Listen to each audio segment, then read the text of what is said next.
හෘදය විශේෂ වෛද්‍යවරු ડોક્ટર ශබීෂන් මහතා. වෛද්‍යතුමනි ඉස්සෙල්ලාම කියන්න මේ හෘදය ආබාධ කියන්නේ මොනවද? කොහොමද? කියනවා සුවඳ මාසයක් කියලා. ඒක කොන්ද ප්‍රශ්නයක් වුණා. හෘදය ආබාධය දැකින්නේ ඒක ලේ සප්පේ නාරයේ බ්ලොක් වෙනවා. ඒක වෙන කාරණා තියෙනවා. ඒක එක ප්‍රශ්නයක කොන්ස්ටොප් ලේ ගෙරිය බ්ලොක් කරලා ගොඩක් ලේ සප්පේ නාරයේ බ්ලොක් එනකොට හෘදය මාසලකේ ඩැමේජ් වෙනවා. ඒ වගේම තමයි හෘදය ආබාධය හැදෙනවා. හොඳයි ડોක්ටර්. ගොඩක් දෙනෙක් ඉතින් ඉන්නවා හෘදය ආබාධ සහ හෘදය නැවතීම දෙකම එකක් කියලා. මේ දෙකක් දෙකම වෙනස්. මම මොකද කියන්නේ හෘදය ආබාධය. හෘදය නැවතීම එකපාරටම හෘදය නතර කර යනවා. ඒක වෙන කාරණා තියෙනවා. හෘදය ආබාධය එකෙක් රීසන් එකේ හෘදය විසබීජය හෘදය ඉලෙක්ට්‍රොනික ප්‍රශ්නයක වෙන රීසන්ස් එක තියෙනවා. එකපාරටම හෘදය නතර කරලාට පස්සේ මොළයේ ලේ යන ප්‍රමාණය අඩු එනවා. ඒ වගේම තමයි හෘදය නැවතීම එනවා. හෘදය ආබාධයෙන් තියෙන warning signs මොනවද? අපේ මිනිසුන්ට ගොඩාක් ලෙඩාව ඉස්තාලිය කියනවා පපුව වේදනාව. පපුව වේදනාව පටන් ගන්නකොට පස්සේ හැකුල වම් අත අටක බෙල්ල පිටිපස යන්න පුළුවන්.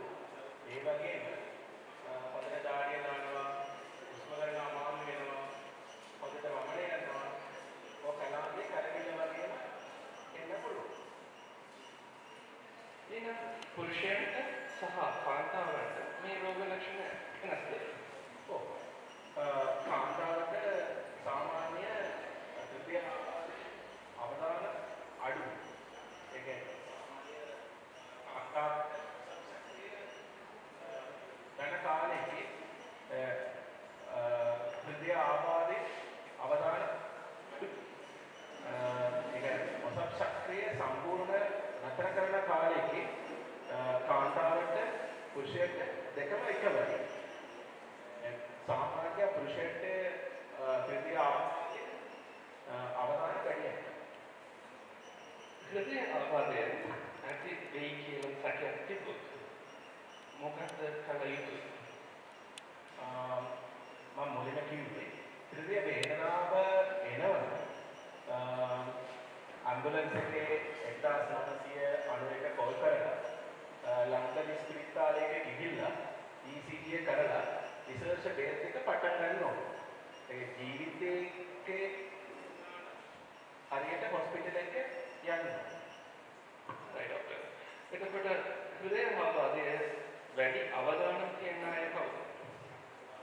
හෘදය ආබාධය වැඩි ලංකාවේ මිනිස්සුන්ට මේ කාලයේ හෘදය ආබාධය වැඩි වෙනවා. දියවැඩියාව ලෙඩාව, අදිරුෂ්ම පීඩනීය ලෙඩාව, කොලෙස්ටරෝල් වැඩිම ලෙඩාව, තුම්බානිය, හොඳටම අරක්කු බොන කටිය, හොඳට මහතායට, පාටකරි පවුලේ අඩියුම් වයසක හෘදය ආබාධය එන ලෙඩාවට සහෝදර සහෝදරියට හෘදය ආබාධය අවදාන වැඩි.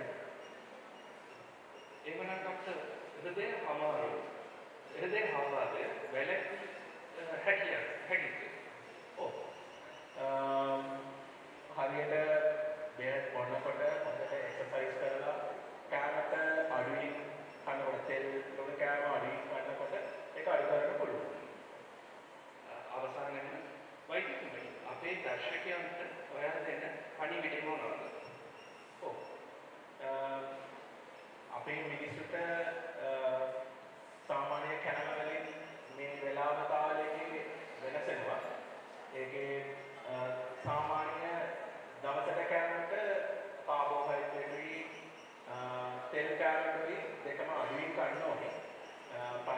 කෑම පිටිවැක්ක බේකරි වැක්ක තෙල් පාවිච්චි කරපු කෑම ලුණු වැඩි පාවිච්චි කරපු කෑම පුළුවන් තරම් අඩු කරගන්න. පළතුරු වර්ග හොඳටම ගන්න පුළුවන්. එළවලු මාළු දවසට කන්න පුළුවන්. මස් කන්නවන සතියට දෙපාරක් කන්න.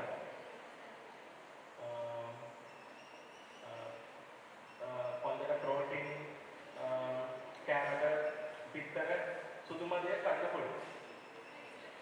හොඳට එක්සර්සයිස් කරලා දවසට විනාඩි 2කට වගේම දවසට සතියට දවස් 5කට වගේම කරන්න ඕනේ. හොඳට වේගයෙන් ඇවිදින්න පුළුවන්, සයික්ලින් කරන්න පුළුවන්. සාමාන්‍යයෙන් සිගරට් බොනවන සිගරට් එක සම්පූර්ණයෙන්ම නතර කරන්න ඕනේ. අරක්කු බොනවන අඩියෙන් බොන්න ඕනේ. කාට හරි කවුලේට අඩි වයසක heart attack එනවනම් මේ ඇඩ්වයිස් එක ෆලෝ කරන්න ඕනේ.